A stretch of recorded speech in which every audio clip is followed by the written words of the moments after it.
Hello there.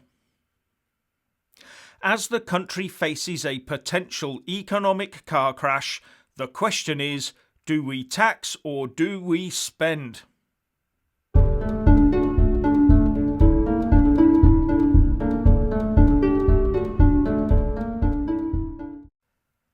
Firstly, please subscribe and like this video to give my channel a boost, and I'm always uploading new content, so please do check back daily.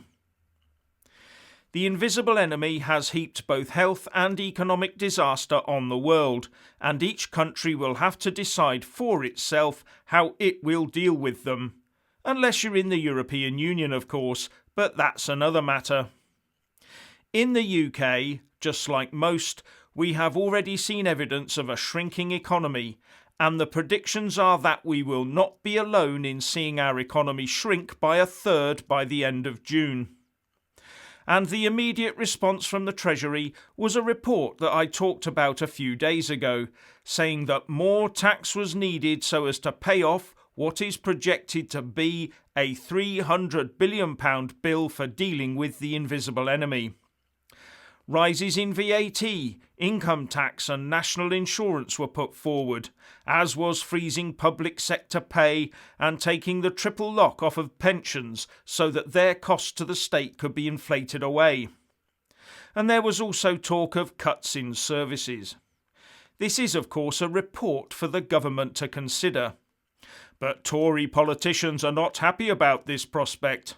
And as I've said before, it would be a reimposition of the A word, austerity. A word that is to the Tories what kryptonite is to Superman. And wouldn't the Keir Starmer-led Labour Party just love that? So there's the one side put forward by the civil service mandarins: tax. But Tory politicians are telling the Prime Minister Boris Johnson that this would cripple our future growth and that the reverse is actually what's needed. And it seems that Boris is rejecting Whitehall Mandarin advice and is listening to his politicians. Because the Telegraph is reporting that in a telephone conference call with his party's 1922 committee of the men in grey suits, Boris Johnson said there would be no return to austerity. And the Telegraph report says that during the 45-minute call with his about 125 backbench MPs, Boris said his government was looking at spending heavily on infrastructure projects and that there would not be a public sector pay freeze. But he did want to get churches open, sort out Public Health England, and get to grips with the nation's obesity crisis. So the civil service mandarins say tax to pay off the debt, but the PM disagrees and says we must borrow more to keep the wheels turning as fast as they will go, hoping that this spending can then generate a level of growth that outpaces the increasing debt. One assumes that this will come as welcome news for many people who just want the country to return to normal operations without having to face higher taxes cutting into their disposable incomes. But it will not come as good news to those civil service mandarins, nor to Keir Starmer and his Labour Party. After all, the Tories are meant to be the party of austerity, and Labour are meant to be the ones with the dodgy money tree in the garden of number 11 Downing Street. I mean, where can Labour go with this one other than to say, we would spend much more and give away much more? How believable is that right now?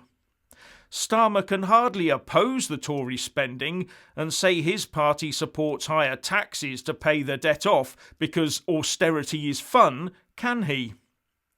And if there's no austerity, there'll be no cuts to the NHS, leaving slim pickings for Labour.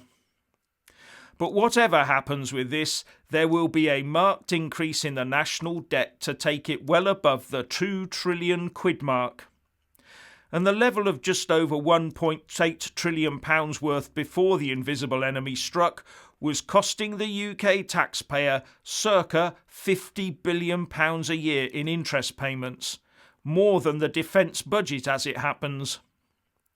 That will rise, but not by too much, owing to the very low interest rates we can borrow at the moment.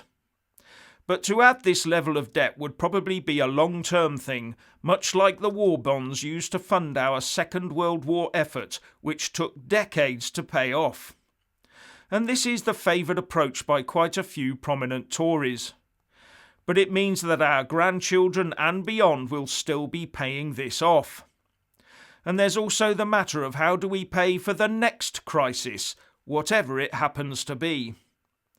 But also watch that rate of inflation, because one of the favoured tools for dealing with the national debt is to inflate it away, especially if the UK economy does not respond to the increased debt with more growth.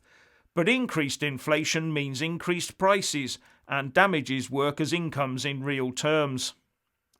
So, is continued racking up of UK debt a good thing, or is it just like buying yet another scratch card in the vain hope of winning? Anyway, if you want to hear more from me, please don't forget to subscribe and also press that little bell, or you won't get any notifications.